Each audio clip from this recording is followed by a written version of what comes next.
Welcome to the fifth episode of the first PTSD Nation podcast series. Our guest today is Mor Gavish, who is also a member of the PTSD Nation podcast team.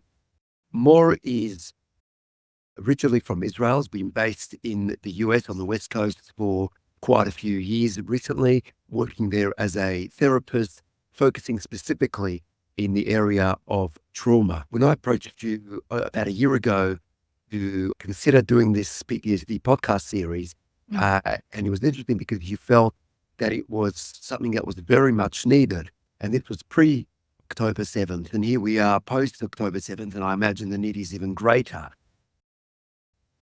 What made you feel that way then, and how have your feelings evolved? First, just to say thank you for creating it and doing it. Wow, so much to say about it. I feel like, as you already explored with your previous guests on this podcast, there is so much shame and so much denial and almost so much unconsciousness, even for people who suffers from PTSD and trauma, to understand what they're actually having, or to give it a name or an umbrella or a home. And so when you approached me, I thought that it is just so meaningful and can open, again, kind of doors to even people with their own selves in anonymously, to start to identify and, again, to de-shame and normalize, which is what we need the most when it comes to trauma. And Absolutely. And I know someone who has PTSD myself and others around me, stigma, taboo, all of these issues are the reasons that kind of prompted me to address this issue, just as with mental health more broadly, but PTSD specifically. And of course, we'll touch on some of those issues in our conversation.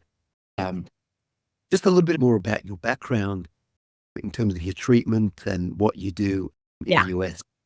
But just to say, because you asked me about October 7th, so just to add that right now what's going on around the world and in Israel and in Palestine, it's just incredibly,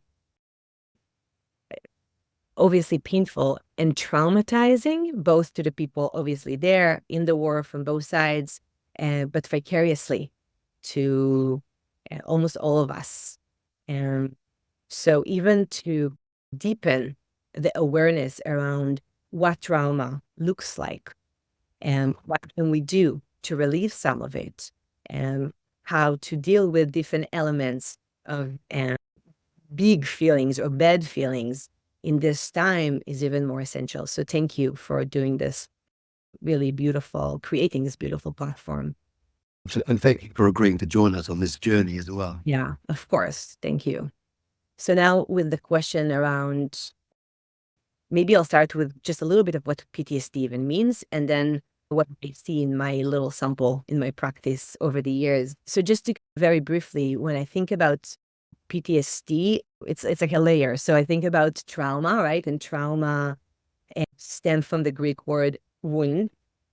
So it's basically a deep wound, right? So it's a wounding experience that creates a mayhem, overwhelm, disorganization, internal mess. In short, it's so important just to say that trauma is not a reference to the event. It's more the personal emotional response to it. Okay? Mhm. Maybe one person would feel okay with a certain events, where another person will experience it in a very detrimental way. And it's all about the amount of helpless and fear and dependency that they were at. Okay? So think about it. Yeah, absolutely. And again, a lot of this resonates with me because in my experience as well, both as a survivor of child sexual abuse, but interacting with others, it really does come to a very personal interaction and relationship, because a lot of it depends on what the type of trauma that happened to you did someone cause it, someone close to you? What happened when you disclosed it and when you were seeking support? Also, personality and resilience level. So there are so many different factors that play a part in terms of the trauma itself, and then on the PTSD diagnosis and subsequently the healing and recovery process as well. Exactly. Yeah. And moving on to the question around your expertise and your practice, maybe perhaps share some examples with us about types of PTSD patients that you have dealt with over the years, and perhaps some tools and what has helped them. Yeah. So just to continue what you started and say, yes, all of it is really important, because what we know that leads to a diagnosis of PTSD versus a diagnosis of trauma is a few components. One is if we already have under our belt more references or events that felt traumatic to us, and exactly what you said. What did we do about it? How safe we felt? How resilient we felt in relation to that? And the amount of awareness versus acknowledging versus avoidance. And I think this is why I'm so happy and in some ways inspired by this platform, because what we're doing right now is we are airing out and acknowledging and talking about something that otherwise is more avoided. And we know that's literally the difference between an event registered as trauma versus registered as post-traumatic syndrome. And now to talk a little bit about my clients. So if we think about trauma or PTSD as something that is so chaotic and disorganized, what we try to do in trauma healing is to organize it. And how we organize it? Through language, through meaning, through a kind of body psyche awareness, and try to help create units, to help it to be a unit of a beginning of something, middle, and ending. And the way I do it in my practice is I help people to organize it through all like different modalities with what I just said. And I'll give you an example. Okay. Let's say I'm thinking about 3 clients that have severe PTSD, and the manifestation is very different. One of them has complete non-dissociation and inability to feel anything, which is a struggle. So the only thing he can feel is deep anxiety or deep rage. Another one who goes from severe panic attacks to somewhat normalcy and then deep depression. Another who's like severely abused, multiple complex trauma, multiple events of abuse, and she almost lives life parallel to life. So what we wanted in treatment is to start to almost see the fragmentation, right? To see who is talking, who is in charge, what is the trauma part and the voices, and who we are in our organic self, in our higher consciousness, in our sense of authenticity. So work, right? We work a lot with all of this. And one thing in common, most PTSD clients, which is the internalization of badness. Maybe I'm better off dead. Create a little bit more space with mindfulness and mostly a lot of parts work. Who is in charge? Who is talking right now? When I said I'm bad and I want to die, part of me is. So you're essentially saying that PTSD is manageable. My question is, firstly, can PTSD be completely overcome, where we can suddenly, from being diagnosed with PTSD to no longer being diagnosed with PTSD? And also through that management process, when you're managing your challenges, as you were saying, not wanting to live and feeling terrible with yourself, is there a way of managing it in a kind of a healthy and positive kind of way, not just going to therapy once a week or once a fortnight and dealing with it that way, but also living life in a much more happy, positive kind of way? I think it's a really big question. So yes, PTSD is treatable. We need to think about it not in the sense of happily ever after and Hollywood movie. Okay, so Forget about perfection.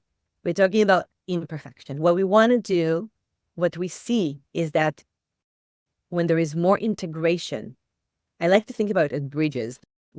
I do with my clients is I create bridges between the whole, right? When I'm in a trauma state, I'm empty, I'm stuck, I'm enraged. And then as we try to see also the parts of my authenticity, like for example, my client who's avoiding life, she's one of the most amazing artists I know. So sometimes she's able to tune into this part that how amazing she is. And we work with it and elaborate it and create more bridges, or in other words, integrations of the fragmentation. Okay. So yes, there is hope for PTSD levels decrease over time with enough integration process. And one last thing, negotiation, right? We do in this work, and I also want to answer the question around, wait, can we do it without therapy? We negotiate basically what we know and what we don't know. Because people that have PTSD experience too many things that were out of their control, right?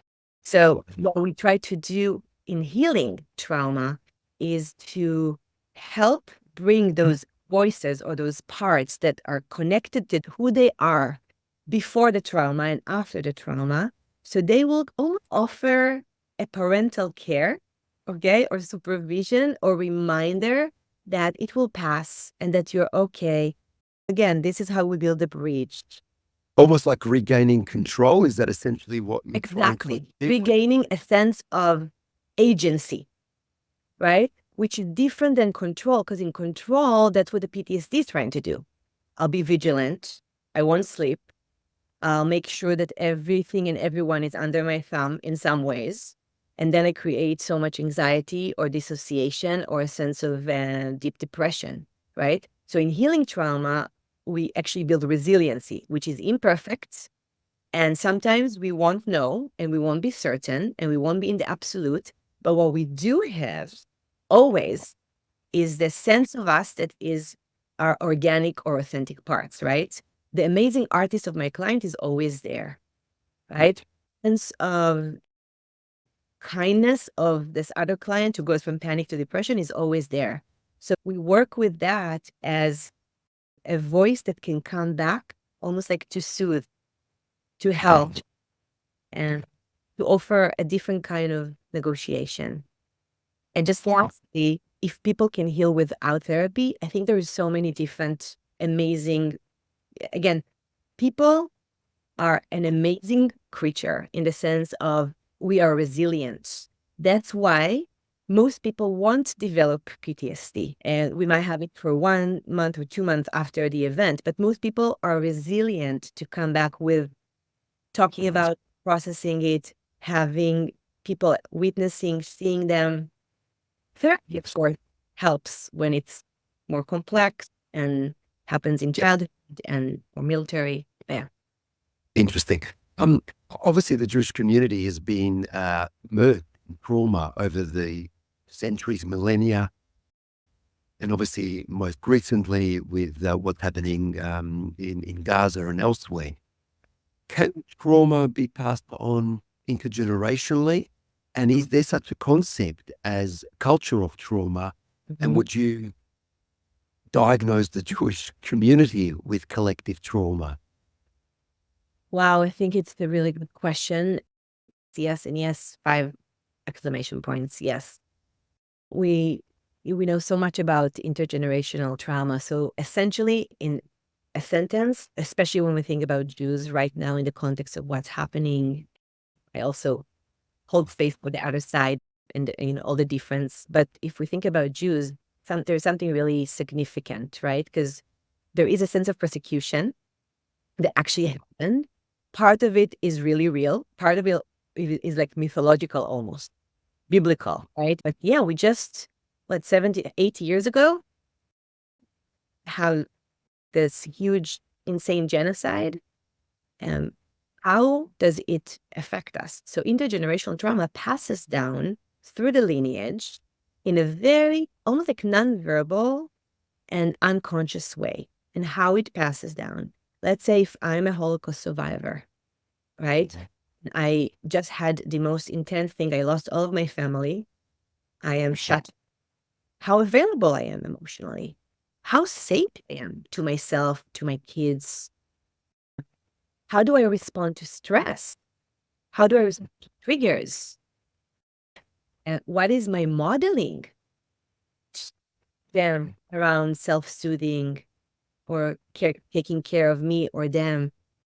So there's so much that is being passed through. We also know that there is another component, which they call it like epigenetic, that it can pass through even while the woman is pregnant. Cortisol, the hormone of stress, is so high and there's so much anxiety, it passes through to the embryo.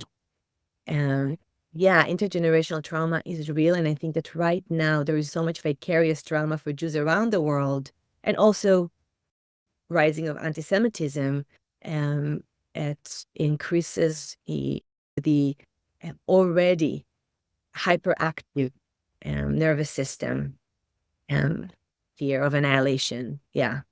Yeah. Again, you're essentially reinforcing the feeling many people have, which is obviously that it exists and people are on tenterhook throughout the world. And as you said, not just Israelis or the Jewish people or our friends, but also people from Gaza, civilians and their families across the world as well. Absolutely. I'm interested in just touching briefly on the differences between the genders, because there is that concept of being macho and not showing feelings and not showing that you're being hurt. Is there, from a diagnosis perspective or from a healing perspective, things that are very different between the genders in addressing this issue? Again, there's a lot of ways to think about it. I'll start with yes. We know that men with PTSD diagnosis tend to self-medicate more with drugs and alcohol, mask it, where women tend to go more into depression and the vulnerability of that. And when I think about the macho syndrome, and I think one of your guests in one of those podcasts talked about it, and if we connect it also to Israel or intergenerational trauma, which Israel was founded on trauma, right? And it's ongoing. So it's not just post-trauma, it's chronic, acute, developmental, complex. It's like everything, right? And Yes. yeah. And if we think about constantly living in the state of activation and the fear of persecution, wow, what does it do to our psyche? What does it do to the way that we respond to one another? If you think about individual PTSD, there is rage, there is like vigilance, there is abruptness. And if you think about how people in Israel respond a lot of times collectively to one another, it's this, right? There is microaggression, or not even micro. And if you are a man that grow up like most of us in this world, in the Western world, in a patriarchal way, already harder for you to admit that you have a problem, that you're in deep suffering or in pain. So you have more hurdle to go through. So I think this podcast that is led by you, Manny, is such a gift, right? Because you, as a man, give in some ways permission by the way you do it, by the way you talk about it. Wow, what an amazing modeling it is for men to stay connected to who they are and get healthier, right? So beautiful. And also anonymously, right? How do we start to touch upon it if we are so scared because we come from a background that doesn't allow us to drop in, even to admit? You said beautiful app, I think, of the Ministry of Health, and maybe you put it on your website anonymously, gives so many tools. Wow. People don't have to identify in their true identities. Thank you for that.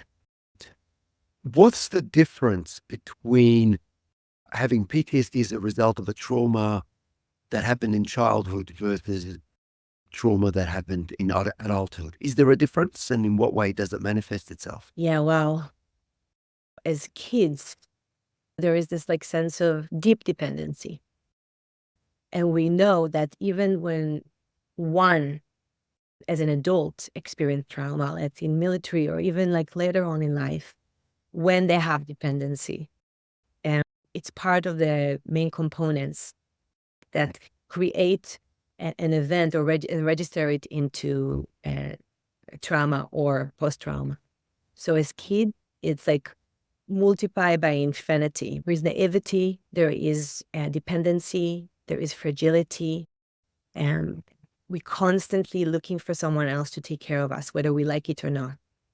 When he experiences any kind of abuse, sexual abuse, emotional abuse, especially if it's being with someone that they know or somewhat trusted. And unfortunately, we know that most of childhood abuse happened by a person that is known to the kid. I think it's 20 years ago, it was 83 or 85%. So it's like outrageously high. And what end up happening is that the kid, out of only a sense of confusion, right? But also, I think of all of us human beings as we all want to get free and break free, and we all want to be in the light. So in some ways, kids take ownership and take the blame and the shame for the perpetrator. My sense is also like almost like to create a little bit of control on something that they cannot control on, but also the confusion, right? They participated in something that they didn't consent to, but somehow they were like finding themselves in it and maybe was blamed for it, whether by being seduced or being hit or being emotionally spoken as if they did something. So they take it in as if they're part of it. And that's part of the manipulation and the deep shame and guilt that kids have. One element that can help tremendously for kids is to have somewhere in their attachment system meaning like in their system that feels somewhat safe, one that can help with mediating or soothing or giving them almost like permission to acknowledge and continue or come back to being mobilized, which is in some ways many what your dad had done to you, right? He was like believing you and loving you and never doubting you and was like gave you so much Support essentially, and the imprimatur to be whatever I needed to be in order to commence my healing process. So I absolutely agree with you. That's an important element. In terms of resources, if we talk about that for a little bit, perhaps we can share some Yeah, resources, some tools. sure. Before we share resources, I just want to talk about one other term, which is post-traumatic growth, which I find to be incredible.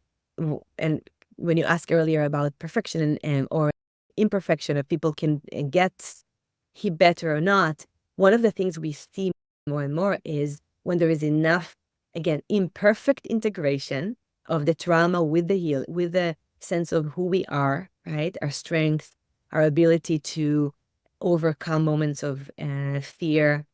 And again, I think when I see you, I actually see someone with that post-traumatic growth very much intact.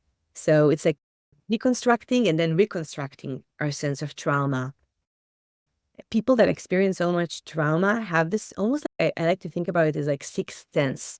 They have a beautiful ability to read people because they had to. They really read well their environment. And when they start to get better and less fragmented and more integrated, they have so much sensitivity and compassion and empathy. So they can really see others and sense of new possibilities and hope and ability to enjoy small things that before that it was impossible, and be an inspiration, like even doing this platform or all of your guests, the survivors you had in the show that are doing incredible things in the world. Absolutely. No, it's a very important and interesting observation. And obviously, thank you very much for your kind word. One of the important things that I wanted to point out in that context is that it's still often an uphill battle. There is still, while on the one hand, there's that growth and there's the understanding, and sensitivities and all that kind of stuff. But sometimes I also find myself down low, struggling, being challenged. Sometimes bring it on myself. Sometimes there are triggers. So it's not quite so black and white all the time.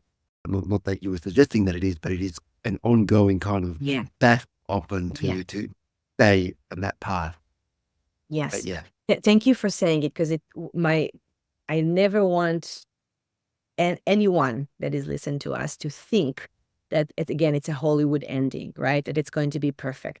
Life, all of us, all people, with or without trauma, life can be challenging and can throw barbs at us.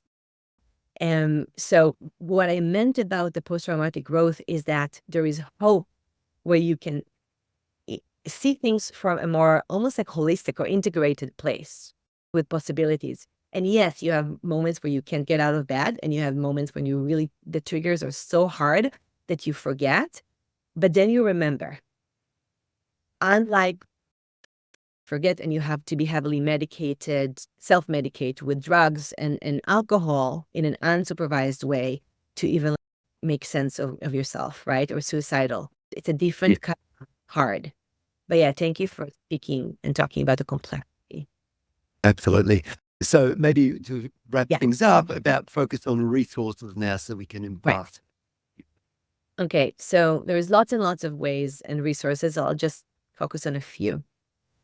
And one that I personally find incredible is mindfulness, which we hear a lot about this word. So what does it mean? It's basically almost like our human capacity to relate to our inner experience, but in a more conscious way, but moment by moment, to be awake to the present moment, right? I like to think about it in the present moment. If we are in the shadow, there is light. It's the concept of light and shadow. When you look at yourself when you're walking, you see your shadow, right? But there is also light. It's like yin and yang.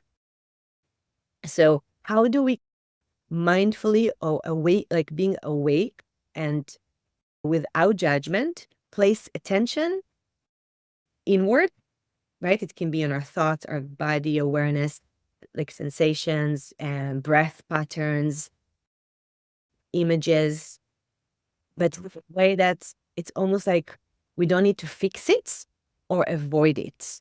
So we allow it to ride like a wave, but we just look at it, right? So becoming more mindfulness to present moment, where a lot of the times when we get triggered, present moment is a huge rich resource. The second one, which is like the word resource, what resource means in the trauma healing world is shifting our attention mindfully, right? Can really tremendously help shifting the activation in the nervous system to a place that is less activated. So anything that bring a sense of safety, beauty, a calmness, even just neutrality. So a few examples so people can know. Can I look what part of my body feels good right now? Or when have you felt more yourself in the past week? And then you move your eyes around the room. What engages your attention comfortably? What pleases you? Breath. If you breathe and then count to 4 when you inhale and 8 and you exhale, it lowers the heart rate and increase the parasympathetic, which is the calmness, the relaxation, the I'm okay. Okay. Feet on the ground. Sounds weird, but feet on the ground really helps us feel our stance. Right? Exist. Hand on the heart releases a ton of oxytocin, which is the love hormone. Another way of kind of resourcing is and shifting in perspective is in talking to ourselves. It will pass. Slow down. Right? When I slow down, what else is happening inside of me? What else is happening outside of me? Saying something like, right now, I'm really safe. In this moment, I'm safe. Nothing happened to me like before in this moment. And I forgive myself. I love this part right now that needs so much attention and feels so bad. Can I just have the last piece is self-compassion. An acronym that was created by a psychologist and a meditation teacher that is really big here in the US. Her name is Tara Brach. And she is a beautiful self-compassion teacher. People can look her up on Spotify, and she has a free website. Beautiful, helpful. One of her most helpful acronyms called RAIN, which stands for R for recognize. So let's say I have a trigger. Something is like activating me. R is recognize. I'm recognizing, wait, what's going on?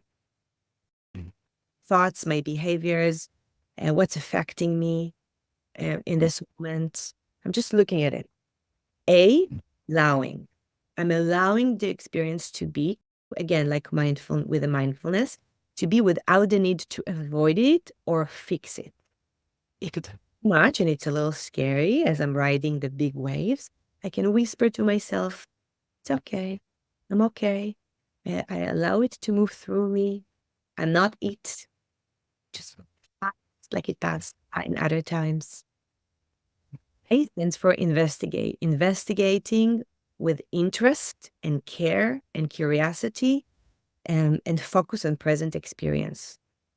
So, like, what is this vulnerable part wants from me right now?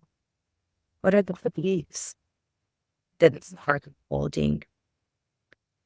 What does it need from me right now as I'm feeling so scared, I'm feeling so bad, I'm feeling so anxious? What are they needing from me right now? Without an taste, almost a basic felt sense. The last thing is the N for rain stands for nurture with self-compassion. Where is it most painful? That's where I want to lean on and see what this part needs. Does it need forgiveness for myself?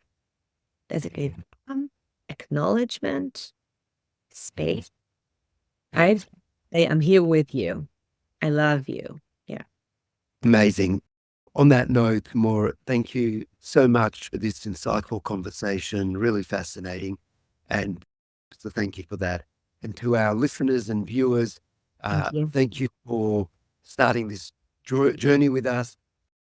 We are now at the end of the first 5-part series, and we have many more plans for this PTSD Nation podcast series, more ideas for events and all sorts of initiatives. So we encourage you to go onto our website, ptsdnation.org, subscribe, be involved in the conversation, and hopefully we'll be able to be in a position soon to share more information. And of course, if you're in a position to support our work in whatever way, especially donating, well, thank you for that as well. Thank you so much, and we'll speak soon.